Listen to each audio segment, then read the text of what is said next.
A Revolução Industrial foi um conjunto de inovações tecnológicas nos séculos 17, 18 e 19 que possibilitou o aumento da produtividade e o surgimento das indústrias.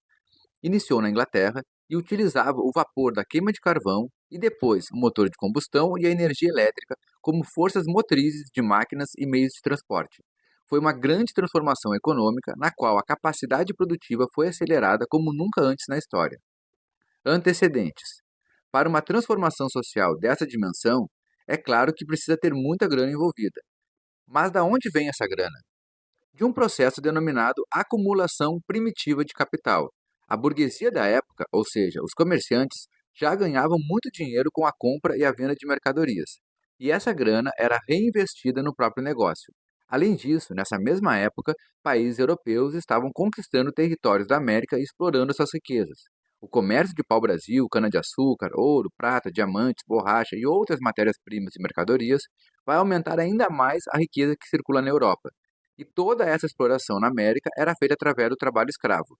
Os escravizados eram comercializados da África para a América, o que também enriqueceu o bolso principalmente da burguesia da Inglaterra. Então, o lucro de atividades comerciais, exploração da América e o tráfico de seres humanos escravizados possibilitaram esse acúmulo de capital, que inclusive foi utilizado para financiar revoluções políticas, nas quais a plebe, liderada pela burguesia, toma o poder da nobreza. Essa mudança política ficou conhecida como revoluções burguesas.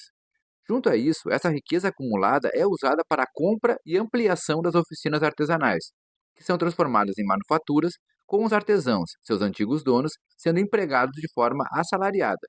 Outra parte desse capital é investido em cientistas do iluminismo, que serão os responsáveis pela criação de novas tecnologias de produção, como as já referidas máquinas movidas a vapor e depois aquelas movidas a combustão e energia elétrica. E quais as consequências da Revolução Industrial para o século XX? Conforme os países se industrializavam, primeiramente Inglaterra e França, eles acabavam por passar por uma crise de superprodução, ou seja, com a sua capacidade produtiva aumentada, numa ponta começa a faltar matéria-prima dentro do continente europeu para a transformação em mercadorias, e na outra ponta falta mercado consumidor para comprar tantas mercadorias que estão sendo produzidas. Essa crise irá afetar as indústrias e fazer aumentar o desemprego. Para solucionar essa questão, os países recém-industrializados resolvem invadir os continentes da África e da Ásia em busca de matéria-prima barata e abertura de novos mercados consumidores. É o chamado imperialismo europeu. Porém, alguns países entraram tardiamente nessa corrida colonial, como por exemplo a Alemanha e a Itália, que passaram por processos de industrialização já no século XIX, depois a Inglaterra e França. Ainda ao final do século XIX, ocorre a Conferência de Berlim, uma série de reuniões nas quais chefes de estados europeus decidem e deliberam entre si sobre a partilha de territórios na África e na Ásia.